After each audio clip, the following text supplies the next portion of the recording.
அவருடைய சீசர்கள் அதை கேட்டு மிகவும் ஆச்சரியப்பட்டு, அப்படியானால் யார் ரட்சிக்கப்படக்கூடும் என்றார்கள். இயேசு அவர்களை பார்த்து, மனுஷரால் இருக்கக்கூடாதுதான், தேவனாலே எல்லாம் கூடும் என்றார். அப்பொழுது பேதுரு அவரை நோக்கி, இதோ நாங்கள் எல்லாவற்றையும் விட்டு உண்மை பின்பற்றினோமே, எங்களுக்கு என்ன கிடைக்கும் என்றார். அதற்கு இயேசு, மறுஜன்ம காலத்திலே மனுஷகுமாரன் தம்முடைய மகிமையுள்ள சிங்காசனத்தின் மேல் வீற்றிருக்கும் பொழுது என்னை பின்பற்றின நீங்களும் இஸ்ரவேலின் 12 கோத்திரங்களையும் நியாயம் தீர்க்கிறவர்களாக 12 சிங்காசனங்கள் மேல் வீற்றிருப்பீர்கள் என்று மெய்யாகவே உங்களுக்கு சொல்லுகிறேன். ஏனாமத்து நிமித்தம் வீட்டையாவது, சகோதரையாவது, சகோதரிகளையாவது, தகப்பனையாவது, தாயையாவது, மனைவியாவது, பிள்ளைகளையாவது, நிலங்களையாவது விட்டவன் எவனோ அவன் நூறத்தனையாய் அடைந்து நித்திய ஜீவனையும் சுதந்திரித்துக் கொள்வான். ஆகிலும் முந்தினோர் அநேகர், பிந்தினோராயும், பிந்தினோர் அநேகர் முந்தினோராயும் இருப்பார்கள் என்றார் என்பதை கடந்த முறை நம்ம இந்த 19வது அதிகாரத்தில் ஐஸ்வர்யமான ஒரு வாலிபன், தேவ பக்தியுள்ள ஒரு வாலிபன், சத்தியத்தை அறிந்த ஒரு வாலிபன், ஜனங்கள் மத்தியில புகழ்ச்சியையும் சாட்சியையும் பெற்ற ஒரு வாலிபன், அதிகாரியாக தலைவனாக உயர்ந்திருக்கக்கூடிய ஒரு வாலிபன், இயேசு கிறிஸ்துவனிடத்திலிருந்து நித்திய ஜீவனுக்குரிய காரியங்களை கேள்வி கேட்கிறார். அதுல இயேசு அவர்களுக்கு பதில் சொல்றார். அந்த பதிலை கேட்டு அந்த மனுஷன் இறுதியா துக்கத்தோடு போனான் அப்படின்னு சொல்லி நம்ம பார்க்கிறோம். அதோடு நம்ம வாசிச்ச இந்த வசனம் தொடர்கிறத நம்ம கவனிக்கிறோம். இன்னைக்கு இந்த பிரசங்கத்தினுடைய தலைப்பு, யார் ரட்சிக்கப்படக்கூடும்? வசனமே அதான் சொல்லும், யார் ரட்சிக்கப்படக்கூடும். இன்னைக்கு எல்லா மதமும் என்ன சொல்லுது அப்படின்னா, சொர்க்கம் நரகம் இருக்குன்னு எல்லா மதமும் சொல்லுது. எல்லா மதத்தை சார்ந்தவர்களும் நாங்கள் சொர்க்கத்துக்கு போவோம் அப்படின்னு நம்புறான். ஒரு இந்து சொர்க்கம் ஒன்று இருக்குது, நான் செத்து போனா சொர்க்கத்துக்கு நான் போவேன் நம்புறான். ஒரு முஸ்லீம் நான் சொர்க்கத்துக்கு போவேன் நம்புறான். ஒரு புத்த மதம், உலகத்துல எல்லா மதங்களும் அதை நம்புது. அப்படி இருக்கும் பொழுது கிறிஸ்தவமும் பரலோகம் ஒன்று இருக்குது, நரகம் ஒன்று இருக்குது. அப்ப யார் போறது? எல்லாரும் போவாங்க. எல்லாரும் போக முடியும் அப்படின்னு சொன்னா, இயேசு இந்த உலகத்துக்கு வர்றவோ, சிலுவையில மறிக்கவோ, இந்த வசனத்தை எழுதி கொடுக்கவோ அவசியம் கிடையாது. யார் போக முடியும்? இயேசு தான் வாயால சொன்னார், யார் போக முடியும்? அதான் இன்னைக்கு நம்ம பார்க்க போறோம். முதல்ல 25ல இருந்து 26 அவருடைய சீசர்கள் அதை கேட்ட மிகவும் ஆச்சரியப்பட்டார். ஏன் ஆச்சரியப்பட்டாங்க? சீசர்கள் ஏன் ஆச்சரியப்பட்டாங்க? இயேசு சொல்றாரு, ஐஸ்வர்யவான் பரலோக ராஜ்யத்தில் பிரவேசிப்பது அரிது அப்படின்னு சொல்லி சொல்றாரு. யூதர்கள் என்ன நினைச்சாங்க அப்படின்னா, ஒரு மனுஷன் கடவுளால நேசிக்கப்படுகிறான், ஒரு மனிதனை கடவுள் நேசிக்கிறார் அப்படின்னு சொன்னா, கடவுள் அவனை கஷ்டமில்லாத ஒரு வாழ்க்கை கொடுத்திருப்பார். கடவுள் அவனுக்கு பிள்ளை செல்வங்களை, கடவுள் அவனுக்கு நில செல்வங்களை, கடவுள் அவனுக்கு கனத்தையும் மரியாதையும் கொடுப்பார். யார் இடத்துல ஐஸ்வர்யம் அதிகம் இருக்குதோ அவன் தேவனால நேசிக்கப்பட்டவன். யூதர்களுடைய நம்பிக்கை. அப்புறம் யார் பாவம் இல்லாதவனா இருக்கிறானோ, யார் பரிசுத்தில உயர்ந்தவனா இருக்கிறானோ அவன் கடவுளால நேசிக்கப்பட்டவன். யார் மக்களிடத்துல புகழ்ச்சியையும் கனத்தையும் பெறுகிறானோ அவன் கடவுளால நேசிக்கப்பட்டவன் நம்புறாங்க. ஆனா இங்க ஒரு மனுஷன் வர்றான், புகழுடைய உச்சியில இருந்த ஒரு மனுஷன், ஐஸ்வர்யத்தினுடைய நிறைவுல இருந்த ஒரு மனுஷன், ஆரோக்கியத்தையும் பலத்தையும் கொண்ட ஒரு மனுஷன், நியாய பிரமாணத்தை முழுமையா கை கொண்டு சாட்சி கொண்ட ஒரு மனுஷன் இயேசு இடத்துல வரான். இப்ப அவர்கள் அவனை பார்த்து, இவன் தான் நித்திய ஜீவனுக்கு தகுதியுள்ள ஒரு நபர் நினைக்கிறான். ஆனா இயேசு அவனுக்கு ரட்சிப்பின் வழிகளை மறைத்து முதல்ல அவனை மனம் திரும்ப வச்சு, அவன் கடவுளுக்கு முன்பாக அயோக்கியனா கெட்டவனா இருக்கிறான், மனம் திரும்பணுன்ற செய்தியை சொல்றார். அவன் இந்த உலகத்தினுடைய ஐஸ்வர்யத்தை நேசிக்கிறவனா, இந்த உலகத்துல அன்பு கூர்ந்து நித்திய ராஜ்யத்தை தேடுகிறவனா இருக்கிறான். அதனால இயேசு அவனுடைய ஐஸ்வர்யத்தை விட்டு வந்தாதான், அவன் மனம் திரும்பி கடவுளுடைய வழிகளை தேடி வந்தாதான் அவன் ரட்சிக்கப்பட முடியும்னு சொல்றார். அவன் மிகுந்த ஐஸ்வர்யம் உள்ளவனா இருந்ததுனால இந்த வார்த்தைகளை கேட்டு துக்கம் உடைந்து போயிட்டான். அவன் நித்திய ஜீவனுக்காக எதை இழக்க பிரியப்படான். அது உலகத்தையோ தன்னையோ தான் ஆசையோ இழக்க பிரியமில்லாம அடையாசப்பட்டான். அதனால அவன் துக்கத்தோட போறான். அப்ப ஏன் சொல்றாரு, துக்கத்தோட போனதுக்கு அப்புறம் இப்படிதான் இந்த உலகத்துல ஒழுக்கமா வாழ்றவன், பக்தியா வாழ்றவன், கடவுளுக்கு பிரியமானவன் நினைக்கிறவன், கடவுளால ஆசீர்வதிக்கப்பட்டவன் நினைக்கிறவன், கனத்தையும் புகழையும் அடைகிறவன் இருக்கிறான். ஐஸ்வர்யவான் பரலோக ராஜ்யத்துக்கு வர்றதை விட ஒட்டகமானது ஊசியின் காதில் நுழைவது எளிதாக அப்படின்னு என்ன அர்த்தம்? முடியவே முடியாதுன்ற. ஊசி காதில ஒட்டகம் வர முடியாதபடி உலகத்தை நேசிக்கிறவன், பணத்தை நேசிக்கிறவன் ஒருபொழுதும் பரலோகத்துக்கு வர முடியாது. இப்ப இதுதான் உங்களுக்கு ஒரு பெரிய ஆச்சரியம். இது எப்படி சாத்தியம்? இவ்வளவு நாள் நம்ம இதெல்லாம் நம்பிட்டு இருந்தோம். இன்னைக்குமே இப்ப சபைகள் எல்லாம் என்ன சொல்லப்படுகிறது? ஆசீர்வாதம் தான் இன்னைக்கு பிரசங்கத்தினுடைய தலைப்பு. எந்த சபைக்கு நீங்க போங்க, இஸ்ரவேலை ஆசீர்வதிக்கிறதா கடவுளுடைய சித்தம். நீ கஷ்டப்படுறது, நீ ஏழையா இருக்கிறது, நீ கடனா இருக்கிறது கடவுளுடைய விருப்பம் இல்லை. இயேசு உனக்கு உயர்த்துகிறார், இயேசு உனக்கு வேலையை தர்றார், இயேசு உனக்கு பணத்தை தர்றார், இயேசு உனக்கு ஐஸ்வர்யத்தை தர்றார், இயேசுவினுடைய ஆசீர்வாதம் தான் உனக்கு நன்மையானதுன்ற செய்தி தான் கேட்க முடியும்.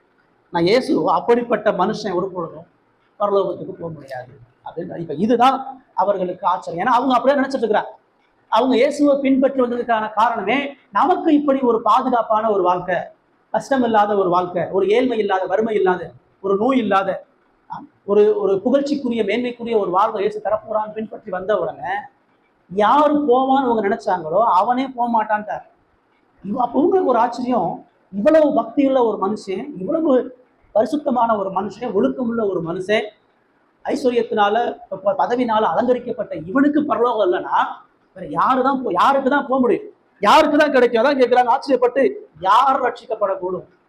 இவனே போகலன்னா நாங்களாம் எப்படி போவோம்? எங்ககிட்ட வறுமை இருக்குது, பாவம் இருக்குது, ஒழுக்கம் இல்லாமல் இருக்கிறோம், நாங்கள் திருடுறோம், எங்ககிட்ட நிறைய பாவங்கள் இருக்கிறது, எங்களுக்கு எந்த புகழ்ச்சியும் கனமும் இல்லை, இவனே போறோம்னா நாங்கள் எப்படி போறது? யார் தான் போறதுன்ற கேள்வி கேட்கிறாங்க. இயேசு பதில் சொல்றாரு. இயேசு அவர்களை பார்த்து, மனுஷரால் இது கூடாதுதான், தேவனாலே எல்லாம் கூடும். முதல்ல என்ன சொல்றாரு? மனுஷனாலே இது கூடாது அப்படின்னா என்ன அர்த்தம்? அவங்களா என்ன நினைக்கிறாங்க? அந்த ஐஸ்வர்யமான வாலிபன் என்ன நினைச்சா, நான் நன்மை செய்யறதன் மூலமா நித்திய ஜீவனை அடைய முடியும்னு நினைச்சான். நான் என் பாவத்தை விடுறதின் மூலமா நித்திய ஜீவனை அடைய முடியும்னு நினைச்சான்.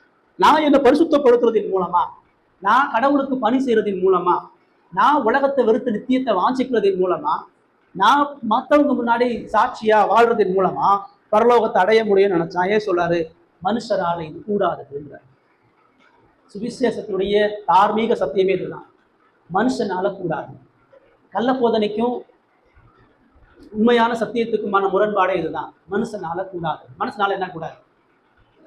மனுஷனால சாப்பிடக்கூடாதுன்றது இல்லை, வேலை செய்யக்கூடாதுன்றது இல்லை, என்ன மனுஷனால முடியாது? அந்த ஐஸ்வர்யமான வாலிபன் இடத்துல எதெல்லாம் முடியாதோ அதான் இயேசு முடியலன்றார். இப்ப மனுஷனால என்ன முடியாது? அவன் முதல்ல சொல்றான், நித்திய ஜீவனை அடைய நான் என்ன நன்மை செய்யலாம்? ஏன் சொல்றாரு? மனிதனால நித்திய ஜீவனை அடைய முடியாது. அதான் முதல் சொல்றேன். மனுஷனால ஒரு பொழுதும் சொர்க்கத்தை அடைய முடியாது, மனுஷனால ஒரு பொழுதும் பரலோகத்தை அடைய முடியாது. இதுதான் உங்களுக்கு எனக்கு தெரிய வேண்டிய ஒரு சத்தியம். நான் என்கிட்ட காணப்படுகிற எந்த நல்லதுனால, நான் செய்யக்கூடிய எந்த நல்ல காரியமும், நான் செய்யக்கூடிய எந்த பக்தி நிறைந்த காரியமும், நான் கடவுளுக்காக அர்ப்பணிக்கக்கூடிய எந்த தியாகமும் எனக்கு நித்திய ஜீவனை கொண்டு வராது. மனுஷனால என்ன முடியாது? கடவுள் விரும்பக்கூடிய நன்மையை செய்ய முடியாது. அவன் நான் நித்திய ஜீவனை அடைய எந்த நன்மையை நான் செய்யறது? நான் நன்மை செஞ்சா எந்த நன்மையை செஞ்சா பரலோகம் போக முடியும்னு கேட்கிறான். ஆண்டவர் சொல்றாரு, நீ ஒரு நன்மையும் செய்ய முடியாது. உங்ககிட்ட ஒரு நன்மையும் இல்லை. பிறந்ததுல இருந்து சாகுற வரைக்கும் உங்க சுபாவத்துல ஒரு சொட்டு நன்மையும் கிடையாது. இதான் புரியும். மற்ற சபை என்ன சொல்லுது, கள்ளப்போதனை என்ன சொல்லுதுன்னா, உலகம் என்ன சொல்ல, உன்னால முடியும், உன் மேல நம்பிக்கை வை, உன்கிட்ட எல்லா திறமையும் இருக்குது, உன்கிட்ட ஞானம் இருக்குது, உன்னால கடவுளை அடைய முடியும், கடவுள் விரும்பக்கூடியபடி வாழ முடியும், கடவுளுடைய நன்மையை செய்ய முடியும்னு உலகமும் கள்ளப்போதனை சொல்லுது. இயேசு சொல்றாரு, அவனால முடியாது. மனிதனால என்ன முடியாது? மனிதனால் கூடாதுன்னு இயேசு சொல்லும் பொழுது, ரட்சிப்பின் வழியை அறிய முடியாது. ரட்சிப்பின் வழியை அறிய முடியாது. பரலோகத்துக்கு போகக்கூடிய வழி அவனுக்கு தெரியாது. நன்மை செஞ்சா போக முடியாது, நல்லவனாக இல்லை, நித்திய ஜீவனை அடைய முடியாது. அடைவதற்கான வழி அவனுக்கு தெரியாதனால இயேசு வந்து நிற்கிறான். அவன் கையில பைபிள் வச்சு தினந்தோறும் பைபிள் படிச்சு ஜெபம் பண்ணி ஆராதனைக்கு போய் காணிக்க செலுத்தி ஏழைகளை பராமரித்து எல்லா நல்லதும் செய்கிறானே, உலகமே சாட்சி கொடுக்கக்கூடியவனுக்கு எப்படி ரட்சிக்கப்படுறன்னு வழி தெரியல. மனுஷனால என்ன கூடாதுன்னா, நான் எப்படி என்ன காப்பாற்றுறதுன்னு வழி தெரியாது, நான் எப்படி பரலோகம் போகின்ற வழி உங்களுக்கு எனக்கும் தெரியாது. அதான் இயேசு சொல்றார், மனிதனால எது முடியாது? கடவுள் விரும்பக்கூடிய நீதியை செய்ய முடியாது. கடவுள் விரும்புகிற நீதியான வாழ்க்கை, கடவுள் விரும்புகிற வாழ்க்கையை உங்களால வாழ முடியாது. அவன்கிட்ட நான் எந்த நன்மையை செய்யணும்னு சொல்லும் பொழுது இயேசு என்ன சொல்றாரு, தேவன் ஒருவர் தவிர நல்லவன் ஒருவனும் இல்லை, நீ ஜீவனில் பிரவேசிக்க விரும்பினால் கற்பனைகளை கைக்கொள். ஏன்னா அவன் நான் என்ன நீதியை செய்யன்னு கேட்டான். ஆண்டவர் சொல்றாரு, கடவுள் எதிர்பார்க்கிற நீதியை செய்யுங்க. அவனால ஒண்ணு கூட அங்க செய்ய முடியாது, கடவுளுடைய நீதி அவன்கிட்ட இல்லை. அதான் இயேசு இந்த நீதியை செய்ய அப்படின்றார். அஞ்சாவதா, மனிதனால் எது முடியாதுன்னா, மனுஷனால தான் பாவத்தை உணர முடியாது. இயேசு அவன்கிட்ட சொல்றாரு, நீ நித்திய ஜீவன்ல பிரவேசிப்பதற்கான நீதி உனக்கு இல்லப்பா. கடவுள் உனக்கு கொடுத்துருக்கக்கூடிய விபச்சாரம் செய்யாத, கொலை செய்யாத, களவு செய்யாத, பொய் சாட்சி சொல்லாத, தகப்பனை தாய் கணவன்ன்ற கட்டளைக்கு ஒன்னால கீழ்ப்படிய முடியாது. ஆதலால் நீ பாவியாக இருக்கிறன்னு நான் சொல்றாரு அவங்கிட்ட. நீ நன்மை செஞ்சு போக முடியாது, நீ பாவத்தை உணர்வனாலதான் போக முடியும். அவனால பாவத்தை உணர முடிஞ்சிச்சா? அவனால தான் பாவத்தை ஒத்துக்க முடிஞ்சிச்சா? மனுஷரால் கூடாததுன்னா மனுஷன் தான் பாவத்தை உணர முடியாதவன், அறிய முடியாதவன். பழைய ஏற்பாட்டை கரைச்சி குடிச்சவன் அவன். அவனுக்கு பாவம்னா என்னன்னு தெரியும். எல்லா கட்டளைகளையும் சிறு வயது முதல் கை கொண்டு இருக்கிறேன்னு சொன்னவன், கடவுளுக்கு நான் துரோகம் பண்ணலன்னு சொன்னவன், சிறு வயது முதல் பக்தியில வளர்க்கப்பட்டவன், அவனுக்கே என்ன தெரியல, பாவம் என்னன்னு தெரியல. பாவத்தை அறிய தெரியாது, பாவத்தை உணரவும் தெரியாது. ஏது சொல்லும்போது அவனால தன்னுடைய பாவத்தை உணரவும் முடியல, தன் இடத்துல என்ன குறைன்னு அவனுக்கு தெரியல. மனுஷரால் முடியாதுன்னு இயேசு சொல்லும் பொழுது கடவுளுக்கு ஒரு பொழுதும் கீழ்ப்படிய முடியாது. மனுஷனால என்ன முடியாதுன்னா கடவுள் சொல்றதை எதையுமே செய்ய முடியாது.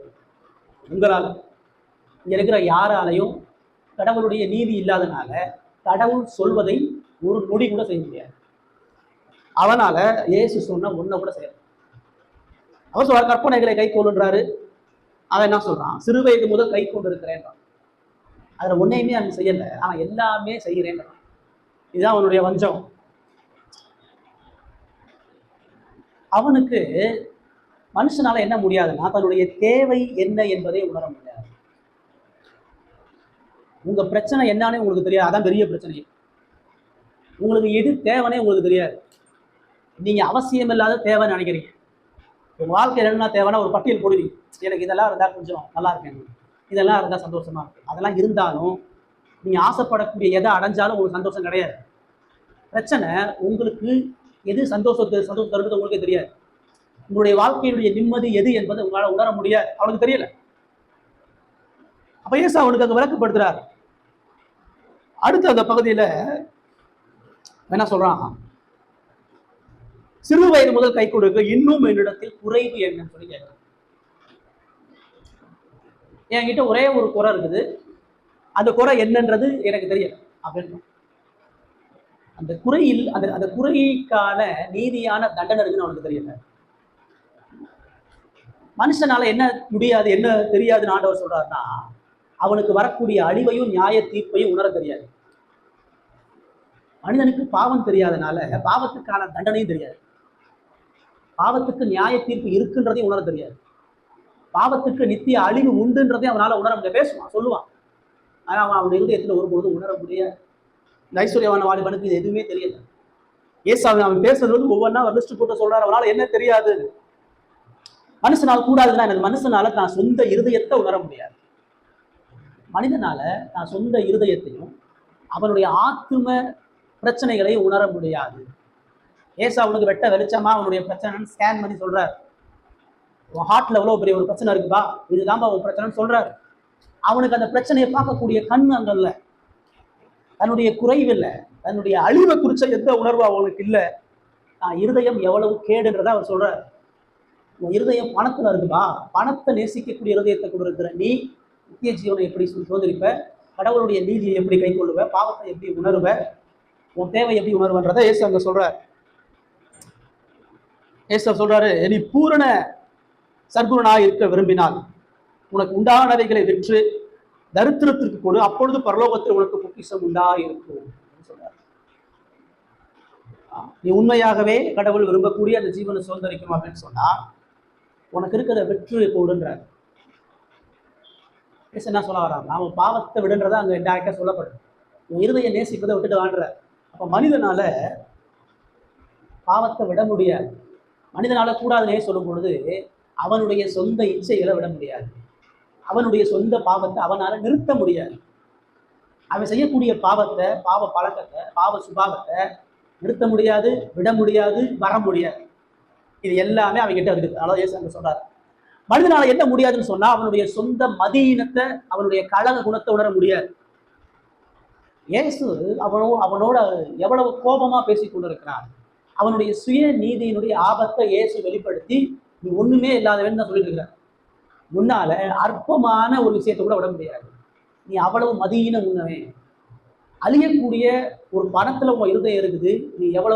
நீ அழியாத ஜீவனை ஆசைப்பட்டு அழியறத நேசிச்சுட்டு இருக்கிற, அழியாத வாழ்வு வேணும்ன்ற நாளைக்கு காணாம போகக்கூடிய பணத்துல உன் இருதயம் இருக்குது. நீ எவ்வளவு மதியனா இருக்கிற, எவ்வளவு அறிவில்லாதவனாக இருக்கிற ஆண்டவர் அங்க சொல்றாரு.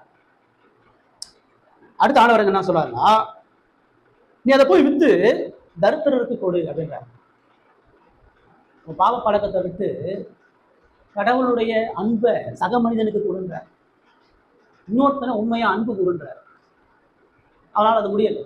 இப்போ மனுஷனால என்ன முடியாதுன்னா உண்மையாக அன்பு கூற முடியாது. பாவம் இருக்கிற வரைக்கும் அவனால யாரையுமே உண்மையா நேசிக்க முடியாது. கடவுளை நேசிக்கிறேன்னு சொன்னா பொய்ய சொல்லிட்டு வர்றான். சக மனிதனை நேசிக்கிறேன்னா அதுலேயும் உண்மை இல்லை. அவனால கடவுளையும் நேசிக்க தெரியாது, மனிதனையும் நேசிக்க தெரியாது. இதுதான் ஆண்டவர் அவனுக்கு அங்க சொல்றார். மனுஷனால என்ன முடியாதுன்னு ஆண்டவர் அங்க சொல்லும் பொழுது, அப்பொழுது பரலோகத்தில் உனக்கு பொக்கிஷம் உண்டாயிருக்கும், பின்பு என்னை பின்பற்றுவாங்க. அவன் பூரண சர்க்குவனா இருக்கணும்னா அவன் சொத்தை விற்கணும், தருத்திற்கு கொடுக்கணும், பரலோகத்துல பொக்கிஷத்தை சேர்க்கிறவனாக இருக்கணும். நித்திய ஜீவனை வாஞ்சிக்கிறானே ஒழிய நித்திய ஜீவனுக்குரிய பொக்கிஷத்தை, நித்திய ஜீவனுக்குரிய வாழ்க்கையை ஒரு பொழுது வாழ தெரியாத. இயேசு அவனுக்கு என்ன சொல்றாரு அப்படின்னா, ஆவிக்குரிய காரியங்களை செயல்படுத்த முடியாதவன் மனுஷன் ஆவியா இருக்கிறனால அவனால நித்திய ஜீவனுக்காக இந்த உலகத்துல வாழ தெரியாது. நித்திய சொர்க்கத்துக்கு போகணுமா, பரலோகத்துல இருக்கணுமா, ஆனா அந்த பூமியில பரலோகத்துல இருப்பதற்கான வாழ்க்கை வாழ தெரியாது, வாழ முடியாது. அவனால அதை செய்ய முடியல. அதனால ஆண்டவர் சொல்றாரு, மனுஷனால் கூடாது. அப்புறம் என்ன சொல்றாரு, எல்லாத்தையும் விட்டு என்னை பின்பற்றுவா. மனிதனால இயேசுகிட்ட வர முடியாது. பாவி இயேசுகிட்ட வரமாட்டான், பாவி இயேசுவை தேட மாட்டான், பாவி இயேசு விசுவாசம் உண்மையான இயேசுவை தேட மாட்டான். சர்ச்சுக்கு போறவங்கெல்லாம் இயேசுவை தேடுறான்னு நினைக்கக்கூடாது. அப்பெல்லாம் ஆராதனை நடக்குது, அவெல்லாம் இயேசுவை தேடி, அவெல்லாம் சுயத்துக்காண்டி போறாங்க, தான் ஆசை நிறைவேற்றுறதுக்காண்டி போறாங்க, தனக்கு நல்லது செய்யறதுக்காண்டி போறாங்க, தனக்கு கடவுள் உயர்வை தன்னுறதுக்காண்டி போறாங்க. அவெல்லாம் உண்மை இயேசுவை தேடி போல. இங்க வந்தவ மாதிரி இயேசு தான் சொல்றாரு, அப்புறமா என்னை பின்பற்றுவாங்க. இப்போ மனுஷனால முடியாதது கடவுளை பின்பற்ற முடியாது, கடவுளை ஒரு நொடி கூட மகிமைப்படுத்த முடியாது. இயேசு அந்த சீசர்களை பார்த்து மனுஷரால் இது கூடாதான்னு சொல்லும் பொழுது இவ்வளோ விஷயத்தை அந்த ஐஸ்வர்யவானுடைய வாழ்க்கையில சொல்றாரு. உங்களுக்கு எனக்கு என்ன புரியும்னா, இவ்வளவு பாவம் வெளிவராத பரிசுத்தமா யோக்கியமா நீதியா வாழ்ந்த ஒரு மனிதனே, தான தர்மம் பண்ணி நற்காரியங்களை செஞ்ச ஒரு மனுஷனே, தினந்தோறும் நியாய பிரமாணத்தை படிச்சு தேர்ன ஒரு மனுஷன், புகழையும் அதிகாரத்தையும் கொண்ட மனுஷன், அவைக்குரிய அறிவு கொண்ட ஒரு மனுஷனாலேயே நித்திய ஜீவனுக்குரிய எதையுமே செய்ய முடியல. கடவுளுக்கு முன்பாக அவனால ஒன்றும் செய்ய முடியாத மரித்து போன ஒரு பணத்தை போல இருக்கிறான். மனுஷனால் முடியாது எது? மனுஷனால இயேசு அறிய முடியாது, விசுவாசிக்க முடியாது, பின்பற்ற முடியாது, உலகத்தை நேசிக்கிறத நிறுத்த முடியாது. ஆனா சொல்ற, உன் இருதயத்துல பணம் இருக்கு, உன் நேசம் உலகத்துல இருக்கு, அதை விட்டுட்டு வாண்டுறார். அவனால உலகத்தை நேசிக்கிறதுலையும் நிறுத்த முடியல, சுவிசேஷத்துக்கு செவி கொடுக்க முடியாது. ஆண்டவர் அவனுக்கு சுவிசேஷம் தெளிவா பிரசங்கிக்கிறார். எது நீ நித்திய ஜீவனுக்கு போறதுக்கு என்ன வழின்றதை சொல்ற, அதுல ஒண்ணு கூட அவனால செய்ய முடியாது. சுவிசேஷத்துக்கு செவி கொடுக்க முடியாது, சுவிசேஷத்துக்கு கீழ்ப்படிய முடியாது, மனுஷனால தன்னை காப்பாற்றிக் கொள்ளவோ ரட்சித்துக் கொள்ளவோ ஒரு பொழுது முடியாது. ஒட்டு மொத்தமா சீசர்களுக்கு தான் சொல்றாங்க, நீ செய்யக்கூடிய, நீ அனுசரிக்கக்கூடிய, உன்கிட்ட காணப்படக்கூடிய எதுவும் ஒன்ன ஒரு பொழுதும் நித்திய ஜீவனுக்கு நேரம் கொண்டு போகாது. யூத பாரம்பரியம், யூத சடங்கு, யூத பரிசுத்தமான வாழ்க்கை, யூத பைபிள், யூத வேதாகமம், யூத வாக்கு தத்துவம், நீ வச்சிருக்கக்கூடிய, நீ அனுசரிக்கக்கூடிய, நீ செய்யக்கூடிய எதுவும் ஒன்ன நித்திய ஜீவன்ல கொண்டு போய் நிறுத்தாது. உன் சுய நீதி உன்னை இன்னமும் அழிவுக்கு நேராக கொண்டு போய் நிறுத்துன்றதை இயேசு அவர்களுக்கு முன்னிறுத்துகிறார். மனுஷன் இந்த உலகத்துல அந்தஸ்துல இருந்தாலும், அவன் ஆவிக்குரிய அறிவு கொண்டவனா இருந்தாலும், அவன் இயேசுவை தேடுகிறவனா இருந்தாலும், இயேசுவை ஆராதிக்கிறவனா இருந்தாலும், இயேசுக்கு துதி பாடல்களை பாடுகிறவனாக இருந்தாலும், இயேசுவுக்காக எல்லாத்தையும் இழந்து கொடுக்கிறவனா இருந்தாலும், தான் உடலையே சுத்தரிக்க கொடுக்கிறவனாக இருந்தாலும், அவனால ஒரு பொழுதும் பாவத்தை உணரவோ, நித்திய ஜீவனை தேடவோ, கடவுளுக்கு எடுத்த காரியங்கள்ல வாஞ்சியாக இருக்கவோ ஒரு பொழுதும் முடியாது. இது யாரையோ சொல்ல, உங்களை சொல்லுது. இங்க இருக்கிற நீங்க புரியணும். ரட்சிக்கப்படக்கூடும். யார் ரட்சிக்கப்படக்கூடும் அப்படின்னா முதல்ல ஒண்ணு தெரியணும், மனிதனால முடியவே முடியாதுன்ற உணர்வுகிறவனாலதான் மட்டும்தான்.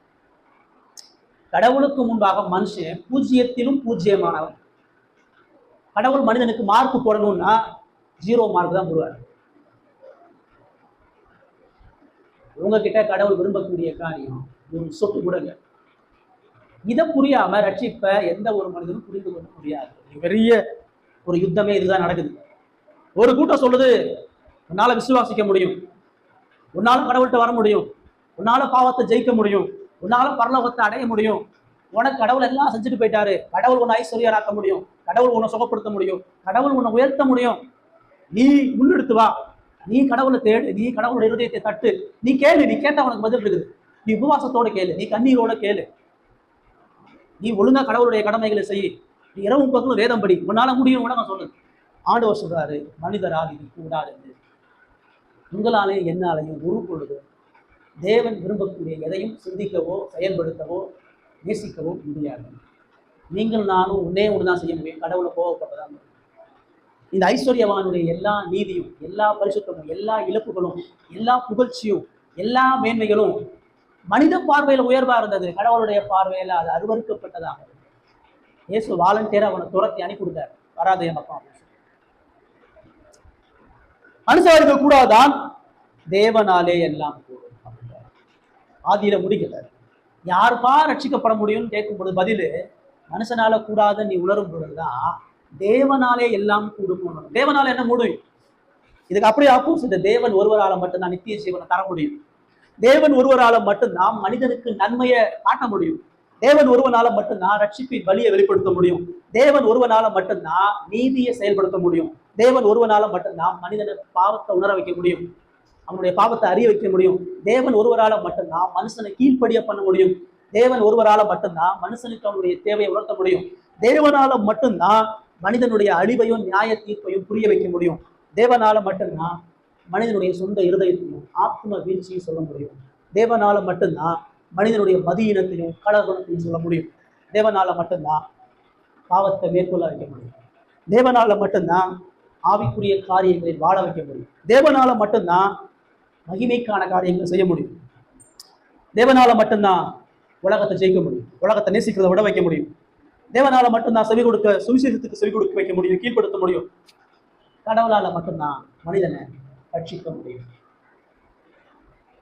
நீங்க ரட்சிக்கப்படுறதுக்கு, நீங்க பரலோகம் போறதுக்கு, கடவுள் உங்களை காப்பாத்துறதுக்கு உங்ககிட்ட எதையுமே எதிர்பார்க்கல. ஏன்னா உங்ககிட்ட எதுவுமே இல்லை. உங்களால காப்பாற்ற முடியவே முடியாது. நீங்க செத்த பணம் போல இருக்கிறீங்க. பணம் பேசுமா? பணம் எந்திக்குமா? பணம் மூச்சு விடுமா? பணம் சாப்பிடுமா? பணம் நலம் விசாரிக்குமா? பணத்தை ஒன்னே ஒண்ணுதான் செய்ய முடியும். என்ன செய்ய முடியும்? புதைக்க மட்டும் தான் முடியும். பணத்தை மண்ணில் போட்டு புதைக்க மாட்டோம், வீட்டில் கூட வச்சுக்க மாட்டோம். 50 வருஷமா வளர்த்து அவன் தகப்பனாக்கா லேசிச்சாலும் செத்துட்டானா ஊரை விட்டு சுடுகாட்டில் தான் போட்டு புதைப்பாங்க. அப்படிதான் நீங்கள் நானும் கடவுளுக்கு முன்பாக நாற்றம் எடுக்கக்கூடிய செத்த பணத்தை போல இருக்கும். இதை உணராதவனுக்கு ரட்சிப்பு ஒரு பொழுதும் புரியாது. இந்த சிந்தை இல்லாதவன் என்னால விசுவாசிக்க முடியும், நான் வர முடியும், நான் செய்ய முடியும், நான் பாவத்தை ஜெயிக்க முடியும், நான் கடவுள் விரும்பக்கூடிய வாழ்க்கை வாழ முடியுன்ற ஒருத்தனும் பரலோகத்துக்கு ஒரு பொழுது பக்கத்தில் வர முடியாது. கடவுளுக்கு முன்பாக நீங்கள் நான் என்ன உணரணும்? ஆண்டவரே, என் வாழ்க்கையில ஒரு பொழுதும் நீ விரும்பக்கூடிய எதுவுமே என்கிட்ட இல்லை. நீ நேசிக்கக்கூடிய எந்த பேச்சும் எந்த இருதயமும் கடவுள் மேலிருந்து நம்மளை பார்க்கும் பொழுது உப்புற கோபமா சுட்டரிக்க பார்க்கிறார். வீட்டு வாசல்ல ஒரு மோசமான அசிங்கம் இருக்குதுன்னு சொன்னா அது மூஞ்ச திருப்புவோம், அதை துரத்தி போடுவோம். அப்படிதான் நீங்கள் நான் கடவுளுக்கு முன்பாக இருக்கணும். நம்ம செய்யக்கூடிய எந்த நல்லதும் கடவுளுடைய பார்வையில ஒரு பொழுதும் அங்கீகரிக்கப்படுறது. நம்ம செய்யக்கூடிய எந்த பக்தியும், நீங்க வேணா கையை தூக்கி பாடலாம், நீங்க வேணா ஆவியின் அபிஷேகத்தில் நிரம்பேன்னு சொல்லலாம், நீங்க வேணா அநேக வாக்கு தத்தங்கள்ல துதிகள் மூலமா, முழு இரவு ஜபங்கள் மூலமா, எழுப்புதல் ஜபங்கள் மூலமா, கடவுளுக்காக பல காணிக்கைகள் இழப்புகள் மூலமா, சொல்லப்படாத இடங்களுக்கெல்லாம் போய் ஊழியம் செய்கிறதன் மூலமா, உங்களை இழக்குவதன் மூலமா நான் கடவுளுக்கு ஏதோ கொஞ்சம் நல்லது செய்ய நினைக்கலாம். கடவுள் ஒருபொழுதும் அவர் பாவிகளுக்கு செவி கொடாது. ஜென்ம சுபாவமான மனுஷன் கடவுளுடைய ஆவிக்குரிய காரியங்கள் ஒருபொழுதும் அறிந்து கொள்ளலாம். இதை புரிகிறவனுக்கு தான் ரட்சிப்பினுடைய மகத்துவம். ரட்சிப்பு கடவுளிடத்தில் ஆரம்பிக்கப்பட்டு கடவுளிடத்திலே முடிகிறதாக இருக்கிறது. நீங்களும் நானும் ரட்சிக்கப்படுவதற்கு கடவுள் ஆரம்ப முதல் முடிவு வர உங்க கையில எதையுமே கொடுக்கும். அவர் முன்குறிக்கிறார். அவர் ரட்சிப்ப திட்டம் என்ற நித்தியத்துல அவர் முன்குறிக்கிறார். அவர் அழைக்கிறார். அவர் மறுபிறப்பை கொடுக்கிறார். அவர் விசுவாசத்தை கொடுக்கிறார். அவர் மனம் திரும்புதலை கொடுக்கிறார். அவர் நீதிமான் ஆக்குறார். அவர் பரிசுத்தப்படுத்துறார். அவர் மகிமையில கொண்டு போய் சேர்க்கிறார். ரட்சிப்பு முழுமையாக கடவுளுடைய கிருபையினாலும் வல்லமையினாலும் மட்டுமே ஆவறதாக இருக்கிறது. அப்ப 25, 26 வசனம் முதல்ல என்ன சொல்லுகிறது? யார் ரட்சிக்கப்படக்கூடும்? தேவனிடத்தில் கிருபை பெற்றவர்கள் தான் ரட்சிக்கப்படக்கூடும். ரட்சிப்பினுடைய ஆரம்பம் கடவுளுடைய கிருபை. கடவுள் உங்களை ரட்சிப்பதற்கு கிருபையை கொடுத்திருக்கணும், உங்கள் மேல கிருபையை செலுத்தி இருக்கணும். உங்களை ரட்சிக்க வேண்டும் என்கிற கிருபையை தேவன் கொடுக்காம, தேவன் விரும்பாம தேவன் தீர்மானிக்காம, தேவன் முடிவெடுக்காம உங்களால கடவுளுக்கு பிரியமான எதையும் செய்ய முடியாது. எங்க ஆரம்பம் நீங்க நினைக்கிறீங்க, நான் இதை விட்டுட்டு வந்துடுறேன், என்கிட்ட சில மோசமான இதெல்லாம் விட்டுட்டு அப்புறமா கடவுள்கிட்ட வர்றேன், நான் இதெல்லாம் சரிப்படுத்திட்டு அப்புறமா கடவுளை தேடி வர்றேன், இதெல்லாம் நிறுத்திட்டு நான் என்னை சுத்திகரிச்சுட்டு நான் கடவுளுக்கு பிரியமா அப்படின்னா ஒரு காலத்துல வர முடியாது. ஆண்டவர் உன் பாவத்தோட வான்னு சொல்லி பாவத்தை நிறுத்திட்டு வான்னு கூப்பிடல, உன் தப்பெல்லாம் நிறுத்திட்டு சுத்தமா வான்னு சொல்லல, இருக்கிற அயோக்கிய நிலைமையோட வான்னு சொல்லி சொல்றாரு. பாவம் என்கிற கரையோட வான்னு சொல்றாரு. மனம் திரும்புதலுக்கு ஒவ்வொரு மனிதனும் அப்படிதான் வர முடியும். இந்த ஐஸ்வர்யவான வாலிபனுக்கும் அந்த சீசர்களுக்கு முதல் சத்திய ரட்சிப்ப உனக்குள்ள தேடாத, அதான் முதல் சத்தியம்.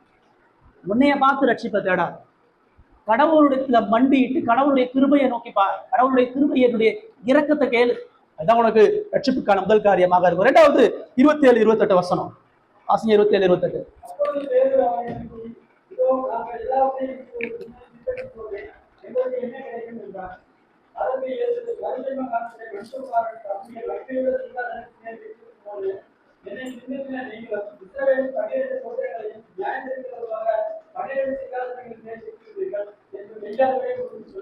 சொல்லிட்டாரு யார் ரட்சிக்கப்படக்கூடும் அப்படின்னு சொன்னா மனிதனால அல்ல, மனுஷனால ஒண்ணும் செய்ய முடியாது, எல்லாமே கடவுளால மட்டும்தான் முடியும் அப்படின்னு சொல்றாரு.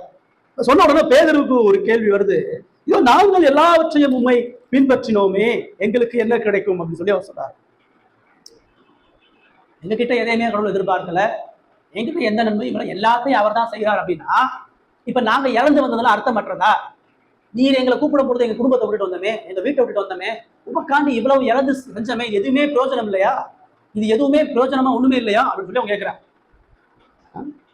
இவ்வளவு நாள் நாம கடவுளுக்காக செஞ்சதெல்லாம் வீணா?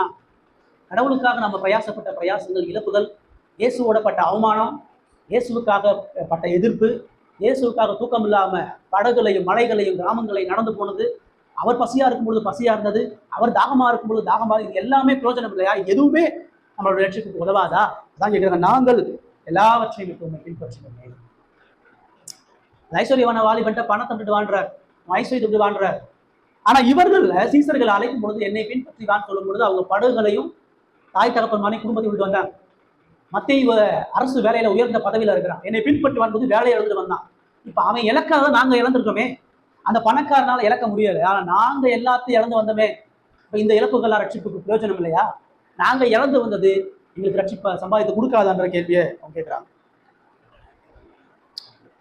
பேதுருவுடைய கேள்வி என்னன்னா, நம்ம விசுவாசித்து உம்மால் ரட்சிக்கப்பட்டவர்களாக நாங்கள் செய்யக்கூடிய அர்ப்பணிப்பு, பாடுகள், பரிசுத்த செயல்கள் எல்லாமே வீணா? ஆண்டவர் அந்த ஐஸ்வர்யவானுடைய செயல்கள், அந்த ஐஸ்வர்யவானுடைய சாட்சியுள்ள வாழ்க்கை, அதை தப்புன்னு சொல்றது. அது நேர்மையா உண்மையா பரிசுத்த வாஞ்சனையோடு அவன் வாழ்ந்தது, அவன் கேட்ட கேள்வி எதையுமே தப்புன்னு சொல்றது. பிரச்சனை அவன் செஞ்ச எல்லாத்துலயும் தன்னை முன்னிறுத்தினதான் பிரச்சனை. அவனுடைய சுய நீதி என்னால முடியும் அவன் பண்ணதான் பிரச்சனை. அவன் கடவுளுக்கான கனத்தையும் மேன்மையும் ஒரு பொழுது அவன் செய்யல. அவன் கிருபையை சாராதவனா இருந்ததான் பிரச்சனை. தன்னிடத்துல காணப்படக்கூடிய நன்மைக்கு தேவன் காரணம் நான் சொல்ல முடியாது. கடவுளுடைய கிருபையினால் அன்றி நான் நித்திய ஜீவனை தேடி வர முடியாதுன்னு சொல்ல முடியும். கடவுளுடைய கிருபையினாலே நான் பிரமாணத்தை கை கொண்டேன்னு சொல்ல முடியும். கடவுளுடைய கிருபையினாலே நான் ஜீவனுக்குள் பிரவேசிக்க முடியும்னு சொல்ல முடியல. கடவுளுடைய கிருபையினால பணத்தினுடைய ஆதிக்கத்திலிருந்து நான் விடுதலை பெற முடியும் சொல்ல முடியல. ஏசனா சொல்றாருன்னா, கிருபையை சாராம கிரியைகளை மையப்படுத்தி செய்யும் எல்லா செயல்களும் அழிக்கப்படுகிறார். கிருபை இல்லாம நீங்க செய்யக்கூடிய எல்லா செயல்களும் அழிக்கப்படும், அது அருவருப்பாக எண்ணப்படும். என்னோட கடவுள் பேசினார், நான் கடவுளோட உலாவுனேன், கடவுள் எனக்கு விசேஷித்த வல்லமையை கொடுத்தார், கடவுள் என் கையில் அற்புத அடையாளங்களை கொடுத்திருக்கிறார், கடவுள் என் மூலமா பிசாசுகளை துறக்கிறார், அதுதான் கிரியை, அதுதான் கிருபையை நிராகரிக்கக்கூடிய காரியம். இயேசுங்க ரொம்ப தெளிவா சொல்றாரு, மனிதனிடத்துல காணப்படக்கூடிய நன்மைக்கு தேவனை தவிர வேற எதுவும் காரணம் அல்ல. இப்ப ஐஸ்வர்யவான வாலிபனால் அந்த உணர முடியல. பேதுரு பார்க்கும் பொழுது பேதுரு என்னுடைய சுய நீதியை முன்னிறுத்தல. பேதுருவுடைய இழப்பு, பேதுருவுடைய அர்ப்பணிப்பு, தியாகம் எல்லாத்துக்கும் கிறிஸ்து மூலக்காரர்களாக இருக்கிறார். அவர் அழைச்சனாலதான் அவங்க இருந்து வந்தாங்க, அவரை கூப்பிட்டனாலதான் அவரை பின்தொடர்ந்து வந்தார்கள். அவருடைய சீசர்களாக மனம் திரும்பி அவருடைய அழைப்பை ஏற்றுக்கொண்டு தங்களுடைய பாவத்தை அறிக்கையிட்டு அவர்கள் பரிசுத்தை நோக்கி ஓடி வந்தார்கள். அவர்கள் அர்ப்பணிப்போடு இழப்போடு செய்தார்கள். பேதுருவுடைய நற்செயல்கள் என்பது அது சுயத்தை சாராத செயல்பாடு, அது கிறிஸ்துவனுடைய நீதியை சார்ந்த செயல்பாடு. இயேசுடைய கிருபையினால அவருடைய அழைப்பை பெற்று அவரால் ரட்சிக்கப்பட்டு அவருடைய ராஜ்யத்துக்கு என்று செய்யப்படுகிற இழக்கப்படுகிற ஒவ்வொரு செயல்களும் கனப்படுத்தப்படும். இயேசுவை மையப்படுத்தி செய்யக்கூடிய நற்காரியங்கள் கனப்படுத்தப்படும். நற்காரியங்களை இயேசுவை மகிமைப்படுத்தக்கூடிய செயல்கள் கனப்படுத்தப்படும். இங்க எல்லாத்தையும் இழந்ததுக்கு பேதுரு, நாங்க எல்லாத்தையும் இழந்து நாங்க எவ்வளவு பிரயாசப்பட்டோம் முன்வைக்கல. இவ்வளவு காலம் உண்மை பின்பற்றி சீசர்களாக நாங்கள் இருந்திருக்கிறோமே, உமக்கு உண்மையிலாக உண்மை தேடி வந்திருக்கிறோமே, உமக்காக உமது அன்பை நிமித்தம் எல்லாத்தையும் இழந்திருக்கிறோமே, இது அர்த்தமற்றதான் கேட்கும் பொழுதுதான் இயேசு அவர்களுக்கு அங்க பதில் சொல்கிறவராக இருக்கிறார். இயேசுனால் ரட்சிக்கப்பட்ட விசுவாசியா நம்ம செய்யக்கூடிய நற்செயல்களை கடவுள் ஆசீர்வதிக்கிறார். இயேசு விசுவாசிச்சு பரிசுத்தமா வாழக்கூடிய ஒவ்வொரு இழப்புகளையும் தியாகங்களையும் இயேசு கனப்படுத்துகிறவராக இருக்கிறார். இதுதான் ஐஸ்வர்யமான வாலிபனுடைய செயலுக்கும் சீசர்களுடைய செயலுக்குமான ரொம்ப வித்தியாசம். ஆனா இயேசு பேதுரு சொல்றான், எல்லாவற்றையும் விட்டு உண்மை பின்பற்றினோமே, எல்லாத்தையும் விட்டு நித்திய ஜீவனை அடைய முற்பட்டோமேன்னு சொல்லல. எல்லாவற்றையும் விட்டு எங்களுடைய நீதியை காண்பித்தோமேன்னு சொல்லல. எல்லாவற்றையும் விட்டு பிரமாணங்களுக்கு உண்மை இருந்தேன்னு சொல்லல. எல்லாத்தையும் விட்டதுக்கான காரணம் உண்மை பின்பற்றுவதற்காக. உண்மை நேசிச்சனால எல்லாத்தையும் விட்டோம். உண்மைக்கு விசுவாசமா இருக்கிறதுனால எல்லாத்தையும் வெறுத்தோம். எங்க வாழ்க்கையில நீர் மையமானதுனால எல்லாத்தையும் இழந்தோம். உண்மை பின்னிலைப்படுத்தி போவதற்காக எல்லாத்தையும் நாங்கள் இழந்து கொண்டோம் சொல்றோம். இந்த கிரியைகள் முக்கியப்படுத்தப்படல, கிருபை முக்கியத்துவப்படுத்தப்படுது. அதனாலதான் இயேசு அங்க சொல்றாரு, இயேசு மறுஜன்ம காலத்துல மனுஷகுமாரன் தமது மகிமையுள்ள சிங்காசனத்தை நிறைவேற்றிருக்கும் பொழுது, என்னை பின்பற்றி நீங்களும் இஸ்ரவேலின் 12 கோத்திரங்களையும் நியாயம் தீர்க்கிறவர்களாக 12 சிங்காசனங்கள் மேல் வீற்றிருப்பீர்கள் என்று உங்களுக்கு ஐயாக சொல்றேன். உங்களுடைய இழப்புகள் வீணா போனதா அர்த்தமற்றதா சொல்லும் போது சொல்றாரு, என்ன நேசிச்சு எனக்காக நீ செய்யக்கூடிய எதுவுமே வீண் கிடையாது. என்னுடைய சீசனா நீ இந்த உலகத்துல செய்யக்கூடிய எந்த நற்காரியமுமே கிடையாது. என்னுடைய பின்பற்றி என்ன விசுவாசிச்சு என்னால் மீட்கப்பட்டவனா செய்யக்கூடிய உடைய நீதியின் கிரியைகள் எல்லாமே நித்திய கணத்துக்குரியதுன்னு சொல்லி சொல்றாரு. நாங்க எல்லாத்தையும் இழந்து வந்தா எங்களுக்கு என்ன கிடைக்குன்னு சொல்லும் பொழுது, மறு சென்ம காலத்திலே மனுஷகுமாரன் நம்முடைய மகிமையுள்ள சிங்காசனத்தின் மேல் ரிவார்டு எப்ப கிடைக்குது? இந்த உலகத்துல வாழும் பொழுது கிடைக்குன்னு சொல்றேன். நீ இந்த வீட்டுக்கு தொலைஞ்சியா 4 வீடு நான் திரும்ப தரேன். இன்னைக்கு நீ உறவுகளை விட்டு வந்தியா 1000 உறவுகளை திரும்ப தரேன். இன்னைக்கு நீ கடவுளுக்கு 10,000 ரூபாய் கொடுத்தியா உனக்கு 50,000 அவர் கொடுப்பாரு. நீ கடவுளுக்கு 1 லட்ச ரூபாய் கொடுத்தா 10 லட்ச ரூபாய் கொடுப்பாரு. அந்த டிமாண்ட் இல்லை இங்க, அந்த பிசினஸ் இல்லை இங்க. நீ சபையெல்லாம் அதான் சொல்றான், கத்தரை கொடு, அவர் வானத்தின் பலகணிகளை திறந்து உன்னை ஆசிர்வதிப்பார், உன் ஓட்டை பிடிச்ச உன்னை ஆசிர்வதிப்பார். வசனம் எதுக்கு சொல்லப்படுது, ஏன் சொல்லப்படுது தெரியா? ஏசு ரொம்ப தெளிவா சொல்றாரு, இந்த பூமியில எனக்காக இழக்கும் பொழுது உனக்கான வெகுமதி நித்தியத்துல கொடுக்கப்படுங்கிறார். அழித்து போகிறது நீ இழக்கிறனால இன்னொரு ஒரு அழிந்து போகிறத நான் கொடுக்க போறதில்லை. 4 வீடு கொடுத்தா அந்த ஒரு வீட்டுக்கு ஈக்குவல் ஆயிருமா? 4 வீடு கொடுத்தா உனக்கு சமாதானம் ஆயிருமா? 4 உறவுகளை கொடுத்தா உனக்கு சமாதானம் ஆயிருமா? ஏன் சொல்றாரு, மறு ஜென்ம காலத்துல என்னுடைய ராஜ்யத்துல நான் சிங்காசனத்துல இருக்கும் பொழுது என்னை பின்பற்றின நீங்களும் இஸ்ரவேலின் 12 கோத்திரங்களை நியாயம் தீர்க்கிறவங்களாக 12 சிங்காசனத்தில். இன்னைக்கு ஒரு மீனவனா, ஒரு அடிமையா, ஒரு பரியாசமும் நிந்தையும் கொண்டவனா, ஒரு பேதமை கொண்டவனா இருக்கிற மறுஜென்ம காலத்துல என்னுடைய மகிமைக்குள்ள பிரவேசி, நான் எப்படி பிதாவினுடைய சிங்காசனத்துல மகிமையுள்ளவரா இருக்கிறனோ என்ன போல நீயும் உன்னைய பரியாசம் பண்ணிய உன் விசுவாச வாழ்க்கையை கேள்வி கேட்ட உன்னை அவமானப்படுத்திய ஜனங்களுக்கு முன்பாக அவர்களை நியாயம் தீர்க்கக்கூடிய நியாயாதிபதியாக நீ பண்ணிருக்க. இஸ்ரவேலில் 12 கோத்திரம்னா மறுபடியும் 12 கோத்திரம் இஸ்ரவேலா வரப்போ அதை நியாயம் தீர்ப்பவர்கள் நம்ம சொல்லலை.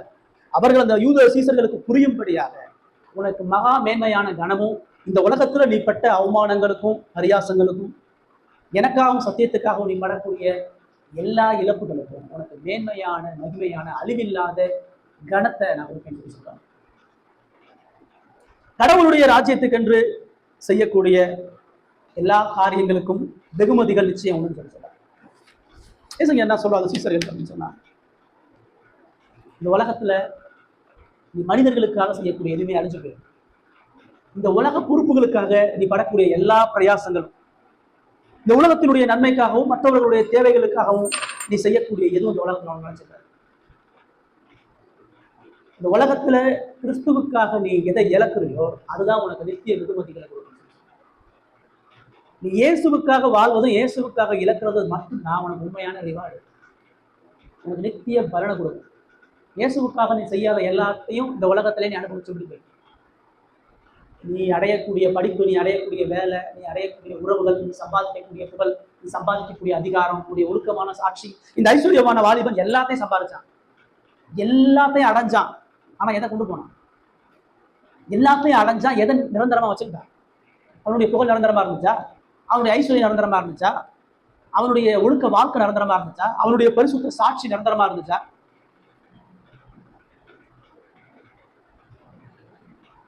ஏன் சொல்றாரு, என்னை பின்பற்றின உனக்கு நிச்சயமான வெகுமதிகள் நித்தியத்தில் கொடுக்கப்படும்.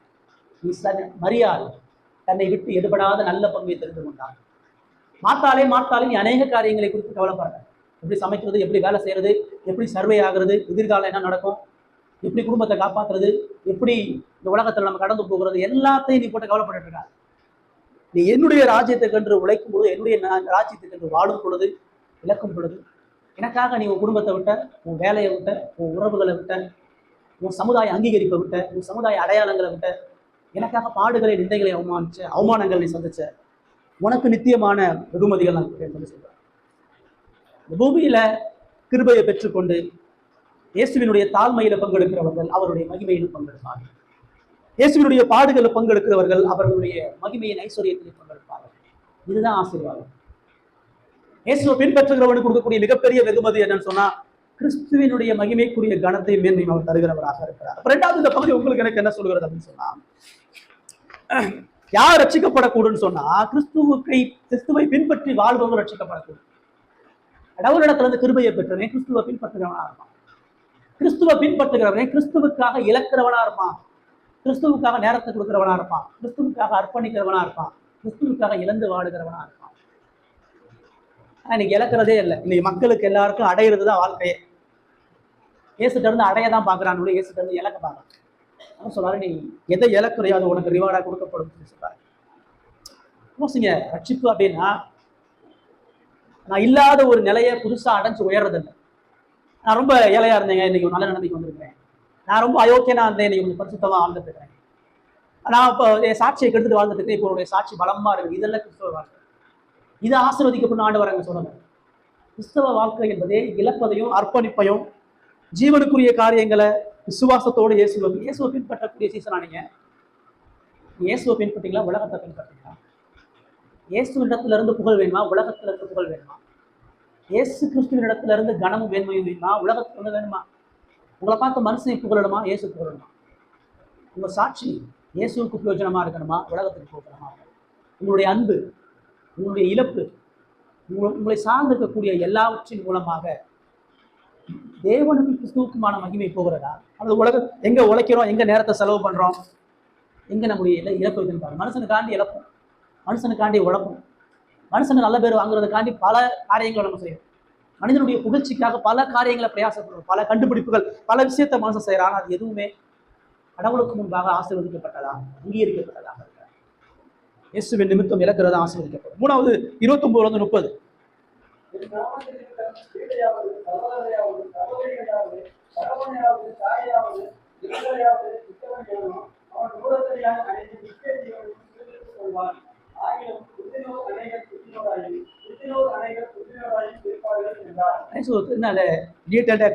முதல்ல சொல்ல, யார் ரட்சிக்கப்படக்கூடும்? கடவுளுடைய கிருபையை பெற்றவர் ரட்சிக்கப்படக்கூடும். யார் ரட்சிக்கப்படக்கூடும்? கிறிஸ்துவை பின்பற்றி கிறிஸ்துவுக்காக இழக்கிறவர்கள் ரட்சிக்கப்படக்கூடும். மூணாவதா யார் ரட்சிக்கப்படக்கூடும் என்று சொல்லும் பொழுது இயேசு சொல்றாரு, என் நாமத்தின் நிமித்தம் வீட்டையாவது, சகோதரியாவது, சகோதரிகளையாவது, தகப்பனையாவது, தாயையாவது, மனைவியாவது, பிள்ளைகளையாவது, நிலங்களையாவது விட்டவன் எவரே எவ்வளவு லிஸ்ட் போடுறாரு. சும்மா சிம்பிளா இழந்தவன்னு சொல்லாம ஒவ்வொரு பெஸ்டே அவர் போடுறாரு. இயேசு என்ன சொல்றாரு? என்ன நீ பின்பற்றும் பொழுது, என்னுடைய சீசனா எனக்காக நீ வாழும் பொழுது உனக்கு இழப்புகள் உண்டுன்னு சொல்றாரு. என்ன பின்பற்றக்கூடிய நாமத்தை பின்பற்றுகிறவன் வீட்டை இழக்க தான் போறான். இல்லைன்னா சகோதரனை இழப்பான், சகோதரியை இழப்பான், தகப்பனை இழப்பான், தாயை இழப்பான், மனைவியை இழப்பான், பிள்ளைகளை இழப்பான், நிலங்களை இழப்பான். ஒருவேளை நீ இழந்தான்னு சொல்லலாம். என் நாமத்து நிமித்தம் ஒருவேளை நீ உன் பெற்றோர்களை இழந்தா, ஒருவேளை உன் சகோதரர்களா, அப்படி ரொம்ப தெளிவா சொல்றாரு. என் நாமத்து நிமித்தம் எல்லாவற்றையும் விட்டவன் எவனோ, இழக்கிறவன் எவனோ. ஒரு விஷயம் சொல்லுது, நான் கடவுளுடைய கிருபைக்காக வாழும் பொழுது, இயேசுனுடைய சீசனா வாழும் பொழுது, இயேசு சொல்லக்கூடிய இந்த சத்தியத்தை பின்பற்றி வாழும் பொழுது இழப்புகளும் பிரிவுகளும் உண்டு. ஆனா ஒரு குடும்பத்துல தாய்க்கு விரோதமா மகன், தகப்பனுக்கு விரோதமா மகன், மாமிக்கு விரோதமா மருமகள், சகோதரனுக்கு விரோதமா சகோதரி பிரிக்கப்பட்டிருப்பார்கள் என்று சொல்லி சொல்றாங்க. இயேசு உண்மையா பின்பற்றுகிறவன் இதுல இருக்கக்கூடிய எல்லாத்தையும் அவன் இழக்கதான். இழப்புகள் இல்லாம, பிரிவுகள் இல்லாம இருந்தாதாங்க நாம யாருன்னு உலகத்துக்கு தெரியும். அவனோட சேர்ந்து இருந்தா நம்மளை பத்தி அவன் எப்படி அறிஞ்சுக்கலாம்? அவனோட சேர்ந்து இருந்தா அவனுக்கு நமக்குமான வித்தியாசம் என்ன? இயேசு என்கிட்ட இருக்கிறதே என்னை பிரிக்கிறதுக்கு தான் இருக்கிறார். இயேசு என்னை தெரிந்து கொண்டதே உலகத்துல இருந்து நீ பிரிஞ்சிரு அவனை போல இருக்காதுன்றதுக்காண்டி தான், கோழியோட சேர்ந்து இருக்காதுக்காண்டி தான் பிரிச்சிருக்கிறார். நீ என்னுடையவன் அவனுக்கு காட்டுன்றதுக்காண்டி தான் பிரிக்கிற. நான் உன்னை நேசிக்கிறேன்றதுக்காண்டி தான் பிரிக்கிற. நீ என்னையே நேசிக்கணுன்றதுக்காண்டி தான் பிரிக்கிற. அதெல்லாம் அவர் வீட்டை விட்டு குடும்பத்தை விட்டு எல்லாத்தையும் அவர் பிரிக்கிறவராக இருக்கிறார். இயேசுங்க சொல்லும் பொழுது என் நாமத்து நிமித்தம் இவைகளில் ஒன்றை விட்டவனாவதுன்னு சொல்றாரு. நீ என்ன பின்பற்றும் பொழுது ஒருவேளை உன் வீட்டையோ, உன் சகோதரியோ, பிள்ளைங்களையோ, மனைவியோ எதையாச்சும் ஒன்றை நீ விட்டுட்டா அப்படின்லாம் சொல்றாரு. இந்த எல்லாவற்றையும் விட்டவன் எவனும் சொல்லி சொல்றாரு. அப்படின்னா என்ன ஏன் சொல்ல வர்றாருன்னா, கிறிஸ்துவுக்கு பிரியமா வாழக்கூடிய சீச வாழ்க்கை, அதாவது இயேசுடைய சுவிசேஷம் எல்லா உறவுகளையும் எல்லா இடங்களையும் பாதிக்கிறதாக இருக்கிறது. நீ எனக்கு பிரியமா வாழ்ந்தனா அவன் வாழ்க்கை எல்லாரையும் பாதிக்கிறார். எனக்கு பிரியமா நீ வாழ்ந்தனா அவன் வாழ்க்கை எல்லாரையும் திரளடைய பண்ணுன்றார். என்ன நீ பின்பற்றும் பொழுது உன்னை எதிர்ப்பதற்கு எல்லாரும் கூடி வருவான்றார். உன்னை தடுப்பதற்கு எல்லாரும் சேர்ந்திருப்பான்றார். உன் வீடும், மனைவி, பிள்ளையும், சகோதரனும் சகோதரியும் கிருபையை பெற்றுக்கொள்ளாத எல்லாரும் உனக்கு எதிராக இருப்பான். அதனை சந்திக்க தயாரா இருக்குன்னு சொல்லி சொல்றாரு. இயேசுவுக்கு பிரியமா நான் வாழும் பொழுது அது எல்லாத்தையும் என் நண்பர்களை பாதிக்குது, என் மனைவியை பாதிக்கும், என் பிள்ளைகளை பாதிக்கும், என் குடும்பத்தை பாதிக்கும், என் சார்ந்திருக்கிற எல்லாரையும் ஒரு பாதிக்கிறவனாக நான் இருக்கிறேன். என் நாமத்து நிமித்தம் இவைகளை எல்லாம் விட்டவன் எவனோ அப்படின்னு சொல்லி ஆண்டவர் சொல்றாரு. ஏன்னா இங்க சொல்றாருன்னா, மூணாவதா ஒரு மீட்கப்பட்ட ரட்சிக்கப்பட்டவனுடைய வாழ்க்கையில இயேசு கிறிஸ்து எல்லாவற்றிற்கும் மேலானவராக இருக்கிறார். எல்லா உறவுகளுக்கும் மேலானவராக நீ என்னை வைக்கிறது தான் என்னைக்கும் மகிமையான வாழ்ற வாழ்க்கை. உன் தகப்பனை விட, தாயை விட, மனைவியை விட, பிள்ளைகளை விட, உறவுகளை விட நான் முதன்மையானவராக இருக்கணும். என்னை பின்பற்றி வரக்கூடிய சீசனாக இருந்தேன்னு சொன்னா ஹிருதயத்துல பணமும் உலகமும் இருக்க முடியாது, நான் தான் முதல் இடத்துல இருக்க முடியாது. எல்லாவற்றிற்கும் மேலாக நான் இருக்கேன்னு சொல்லி சொல்லுவேன். எல்லாற்றையும் விட்டவன் எவனோ ஏன் சொல்லும் பொழுது இதை எதையும் இழப்பதற்கு கிறிஸ்து தகுதியானவராக இருக்கிறார். இயேசுவுக்காக எதை வேணாலும் இழக்கலாம், உயிரையும் இழக்கலாம், நம்ம வச்சிருக்கிற எல்லாத்தையும் இழக்கலாம், நம்ம நேசிக்கிற எல்லாத்தையும் இழக்கலாம், நமக்கு பிரியமான எதையும் இழக்க ரெடியா இருக்கும். இயேசு எப்பயுமே நம்ம இடத்துல வந்தாலும் நமக்கு எது பிடிக்கிறதா தான் கேட்பார். நம்ம எதை உயிர்னு சொல்றோமோ அதை எடுக்கிறது தான் அவர் வந்திருக்கிறார். ஏன்னா அவர் உயிரா இருப்பதற்காக நாம விரும்புகிறத, நம்மளுடைய இருதய விரும்புகிற நம்ம இடத்துல இருக்கிறார். அப்புறம் சொல்றாரு, விட்டவன் எவனோ அவன் 100 எத்தனையாய் அடைந்துங்கிறார். ஒரு வீட்டை அடைஞ்சா 100 வீடு, ஒரு தகப்பனை அடைஞ்சா 100 தகப்பேன், ஒரு மனைவி அறிஞ்சா 100 மனைவி. அப்படி சொல்லலை இஸ்லாம். அப்படிதான் சொல்லி இது அப்படி சொல்லலை. 100 எத்தனையாய் அடைந்து நித்திய ஜீவனையும் சுதந்திரித்துக் கொள்வான் என்று அவர் சொல்லும் பொழுது 100 எத்தனையாக அவன் எவ்வளவு இழந்திருக்கிறானோ அந்த இழப்புக்கு மேலான சந்தோஷங்களை பெறுவான். 100 எத்தனையான பாதுகாப்பு, 100 எத்தனையான பலாபலன்கள், 100 எத்தனையான நீ உறவுகள் எழுதுன்னு சொன்னா, நீ கிறிஸ்துவுக்குள்ள வரும்பொழுது 100 எத்தனையான உறவுகள் உண்டு. நீ மாம்சரிக தகப்பனை இழக்கலாம், உனக்கு ஒரு ஆவிக்குரிய தகப்பன்கள் உண்டு. நீ மாம்சரிக சகோதரர்களை இழக்கலாம், ஆனா ஆவிக்குரிய சகோதரர்களை கர்த்தர் உனக்கு தர்றாரு. நீ மாம்சரிகமா அந்த உலகத்தினுடைய வீட்டை இழக்கலாம், ஆனா உனக்கு ஒரு வாசம் பண்ணக்கூடிய சபையும் நித்திய ஸ்தலத்தையும் கடவுள் தருகிறார். மாம்சரிகா நீ எல்லா உறவுகளை இழந்தாலும் கிறிஸ்துவுக்குள்ள வரும் பொழுது அதை விட மேன்மையான மகிழ்ச்சியான ஆனந்தமான உறவுகளையும் ஆனந்தமான பாதுகாப்பையும் மீட்பையும் தரார். இந்த உலகத்திலே தர்றார். மெட்டீரியலிஸ்டிக்கா இல்லை, அப்படியே எதை இழந்தமோ அதை அப்படியே கொடுக்கறது இல்லை. இது வித்தியாசமா நித்தியத்துக்கும் 100 எத்தனையாக நாம் அடையக்கூடிய மகிழ்ச்சியை தருகிறவராக தரார். 100 எத்தனையாக அடைந்து நித்திய ஜீவனையும் சுதந்திரித்துக் கொள்ளுகிறான் என்று சொல்றார். நீ அழியக்கூடியதான் இழக்கிற, நீ அழியாத இழக்கல. உன் தகப்பனை இழந்தாலும், வீட்டை இழந்தாலும், குடும்பத்தை இழந்தாலும் எல்லாமே அழிஞ்சு போறதுதான். என்னைக்காச்சும் ஒரு நாள் அவங்க உன்னை விட்டு போறாங்க, நீ அவனை விட்டு வரதான் போற. நீ இந்த உலகத்துல இயேசுக்காக இழக்கிறது எல்லாமே அழியக்கூடியது, ஆனா நீ பெறுகிறது எல்லாமே அழியாத பெறுகிற. தற்காலத்தை நீ இழந்து நித்தியத்தை பெறுகிற, அழிஞ்சு போகிற சந்தோஷங்களை இழந்து நித்திய சந்தோஷத்தை பெறுகிற. கிறிஸ்துவுக்காக ஒவ்வொரு மனிதனும் இழக்கும் பொழுது அழிந்து போகிறதை இழந்து அழியாத பேரின்பத்தையும், அழியாத புதிய உலகத்தையும், அழியாத புதிய குடும்பத்தையும், அழியாத புதிய உறவுகளையும், அழியாத புதிய பாதுகாப்பையும் கிறிஸ்துவுக்குள்ள தான் அவர் நித்திய ஜீவனையும் சுதந்திரித்துக் கொள்கிறான் ஆண்டவர் சொல்றார். ரொம்ப தெளிவா சொல்றாரு. யாரு பெற முடியும்?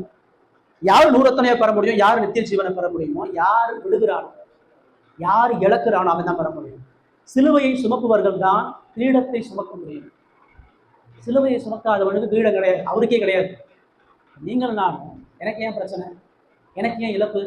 நான் இயேசுக்கு பிரியமா வாழும்பொழுது ஏன் பிரிவனை, இயேசுக்கு பிரியமா வாழும்பொழுது ஏன் சண்டை, இயேசுக்கு பிரியமா வாழும்பொழுது ஏன் தனிமை, இயேசுக்கு பிரியமா வாழும்பொழுது ஏன் எதிர்ப்பு?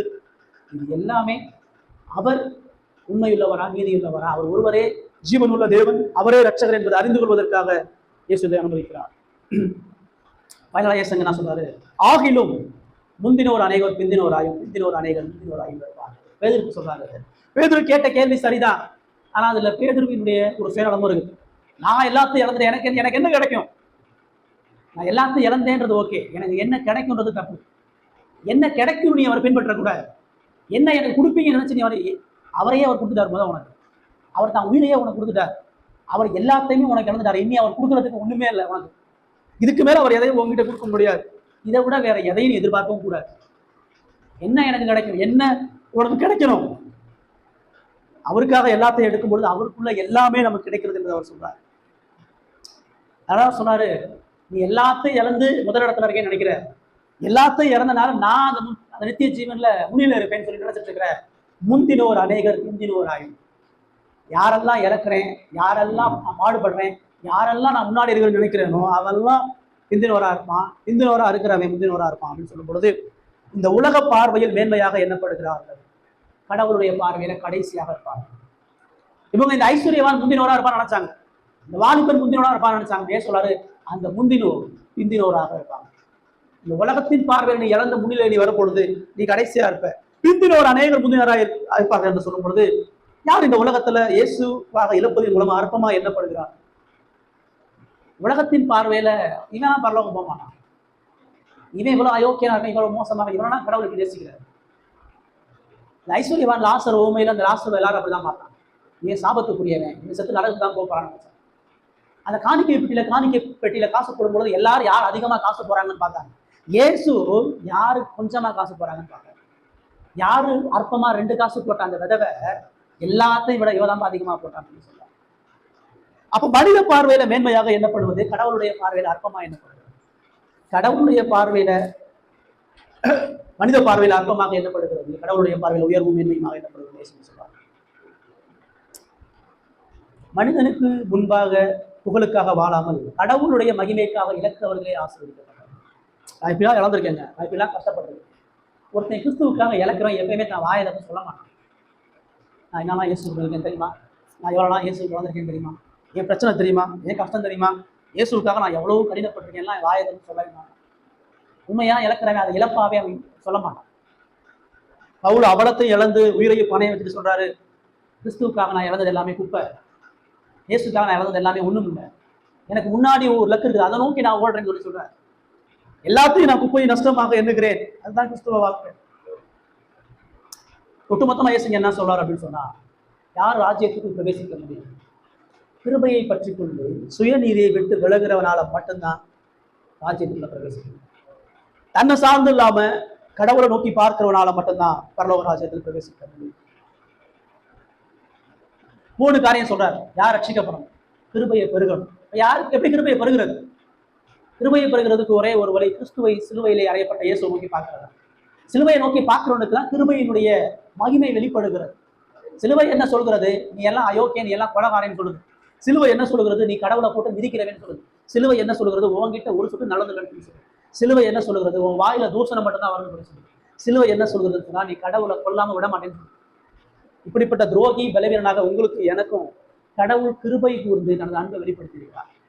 கடவுள் உங்களை என்னை நேசிப்பதற்காக தனது குமாரனை கொண்டிருக்கிறார். கடவுள் உங்களை என்னையும் நித்திய ஜீவனை பிரவேசிக்க செய்வதற்கு சிலுவையின் மூலமாக கிருபையை அனுப்பி இருக்கிறார். அதை நோக்கி பார்க்கிறவனால மட்டும்தான், நான் ஒரு திருடேன், நான் ஒரு பொய்க்காரன், நான் ஒரு விபச்சாரக்காரன், நான் ஒரு விக்கிரக ஆராதனைக்காரன், நான் ஒரு கேடான ஹிருதயம் உள்ளவன், கடவுளுக்கு முன்பாக கடவுளே வந்து நான் உங்களை நேசிக்கிறேன்னு சொன்னாலும் அந்த கடவுளை பிடிச்சி கொள்றதுதான் நீங்கள் நானும் செய்யும். கடவுள் உங்களை என்னையும் காப்பாற்ற வந்தாலும் அந்த கடவுளை மூஞ்ச துப்பி அந்த கடவுளை நிர்வாணப்படுத்த நீங்கள் நானும் செய்யும். இதுதான் கிருபையை பார்க்கக்கூடிய ஒரே ஒரு வழி. ரட்சிக்கப்படுறவன் கிறிஸ்துவை பின்பற்றுகிறவனா இருக்கு. கிறிஸ்துவ நான் எப்படி பின்பற்ற முடியும்? தேவனுக்காக வாழ்ந்த இயேசுவை நோக்கி பார்க்கணும். என்ன இழந்தாலும், உலகமே பரியாசம் பண்ணாலும், உலகமே தூசிச்சாலும், எனக்குன்னு ஒரு கோல் இருக்கு, எனக்குன்னு ஒரு லட்சியம் இருக்கு, எனக்குன்னு ஒரு வழி இருக்கு, அதை நோக்கி நான் ஓடணும். இயேசுவினுடைய அடிச்சுவடுகளை பின்பற்றி போகணும். தேவனே சத்தியபர், எல்லா மனுஷனும் பொய்யன், ஒருத்தனும் நல்லவன் கிடையாது, ஒருத்தனும் யோகியம் கிடையாது. எல்லா மனுஷனும் பாவியும் குற்றவாளியும் தண்டனைக்குரியவனாக இருக்கிறான். நான் இந்த உலகத்துல பின்பற்றக்கூடிய ஒரே ஒரு நபர் இயேசுவை தவிர யாரும் இல்லை. நான் இந்த உலகத்துல போற்றக்கூடிய ஒரே ஒரு நபர் இயேசுவை தவிர யாரும் இல்லை. என்னை இந்த உலகத்துல நேசிக்கவும் அன்பு செலுத்தவும் அரவணைக்கவும் நித்திய வர பாதுகாப்பதற்கும் அவரை தவிர யார் இல்லைன்றத விசுவாசம். மூணாவது, யார் ரட்சிக்கப்படக்கூடும்? கடவுளுடைய மகிமைக்காக இழப்பவர்கள். எப்படி நான் இழந்து வாழ்வது? என்னுடைய இழப்பு எப்படி வரும்? எனக்காக இழப்பு எப்படி உருவாகும்? எனக்காக உயிரை கொடுத்த இயேசுவை பார்க்கும்போது எனக்கு இழப்பு உருவாகும். அவர் ஒவ்வொரு நொடியும் எனக்காக வளர்ந்திருக்கிறார். வெறுமனே சிலுவையில மறுத்தது மாத்திரம் இல்ல, அவர் காலையிலிருந்து அவருடைய ஜெப ஆரம்பத்திலிருந்து எனக்காக வளர்ந்திருக்கிறார். இன்னைக்கும் எனக்காக பிதாவுடைய சமூகத்தில் பரிந்து பேசுகிறார். என்னுடைய பாவங்களுக்கான நீதியான கடவுளுடைய வாள் வராமல் இருப்பதுக்கு ஒரே ஒரு காரணம், அவருடைய பரிந்து பேசுகிறார். அவருடைய இரக்கமும் தயவும் என் மேல் ஊற்றப்பட்டு கொண்டே இருக்கிறார். அவர் எழுந்து ரத்தம் செஞ்சதுனாலதான் இன்னைக்கு நான் உயிர் வாழ்ந்து கொண்டிருக்கிறேன். அப்ப அந்த இயேசுக்காக நான் என்ன இழக்கிறேன்? என்ன போராட்டத்தை சந்திக்கிறேன்? என்ன பாடுகளை சந்திக்கிறேன்? இந்த அற்பமான இந்த உலக பாடுகளை சகிக்க முடியல, அற்பமான இந்த உலக கஷ்டங்களை சகிக்க முடியல, உலக பாவங்களை சகிக்க முடியல. கடவுளுடைய வாழ்க்கை எடுத்துட்டா பரவாயில்ல நம்ம சொல்றோம். கடவுளுடைய வாழ்க்கையில எவ்வளவு கஷ்டங்கள், எவ்வளவு முறுமுறுப்பை கொடுக்குறான்னு நம்ம கடவுள் இடத்துல புறம்புறோம். இயேசுக்காக மறிக்கிறதுக்கு ஆள் தேவை. இயேசுக்காக தினந்தோறும் மறிப்பதற்கு தான் ஆட்கள் தேவை. தினந்தோறும் சிலுவையை சொல்றதுக்கு ஆட்கள் தேவை. தினந்தோறும் பாவத்தை கூடுறதுக்கு ஆட்கள் தேவை. தினந்தோறும் ஏன் சம்பாதித்த ரட்சிப்பை சொல்றதுக்கு ஆட்கள் தேவை. அப்படி நம்ம இழக்கிறோமா? ஒரு மெய்யான சீசனுடைய வாழ்க்கை என்பது எல்லாவற்றிலும் எதையும் அவருக்காக மேன்மையாக அற்பமாக இருக்கிறார். அப்படி யோசிக்கிறவன் தான் அதிகமாக கடவுளுக்கு நேரத்தை கொடுப்பான். வேதத்தை மணிக்கணக்காக வாசிப்பான். வேதம் சார்ந்த புத்தகங்களை புதையலை கூட தேடி வாசிப்பான். ஏன்னா வாசிக்கிறதே இல்லை, உட்காந்து ஃபோனை போட்டு தேய்ச்சிக்கிட்டே இருக்கீங்க, வீடியோ பார்க்குறீங்க, சாங்ஸ் பார்க்குறீங்க, இதெல்லாம் உங்களுக்கு ஆறுதல் நினைக்கிறீங்க. வாசிக்கணும். உங்கள் வேத அறிவுலாம் எவ்வளவு கீழ்த்தரமா இருக்குன்னு யோசிங்க. வேதத்துடைய ஒரு புத்தகத்தை கூட மனப்பாடமா சொல்ல தெரியாத ஆட்களாக தான் இருக்கிறீங்க. நான் நம்பக்கூடிய விசுவாசத்தை விளக்கப்படுத்தி சொல்லக்கூடிய பலம் நமக்கு இல்லை. வேதத்தோட நேரம் செலவு பண்றதுன்னா இயேசுக்காக அன்பு செலுத்தி இழக்கிறவனா இருந்தான். முழங்கால உண்மையாக ஜிபிக்கிறதுனா கடவுளுக்கு வந்து பணி செய். இயேசுடைய சக்சஸ் அதுதான். அவருடைய நேரம் எல்லாம் ஜெபத்திலையும் வேதத்திலையும் பரிசுத்த சாட்சியும். அப்படி கடவுள் உங்களை என்னை மாற்றுவது, கடவுள்கிட்ட இறக்கத்தை கேட்போம், கடவுள்கிட்ட மன்னிப்பை கேட்போம், சிலுவையின் நீதியை கேட்போம், சிலுவையின் மகிமையை ஒத்து பார்ப்போம். கர்த்தர் இந்த வார்த்தைக்கு ஆசீர்வதித்து நம்மை அவருடைய சீசர்களாக மாற்றுவோம்.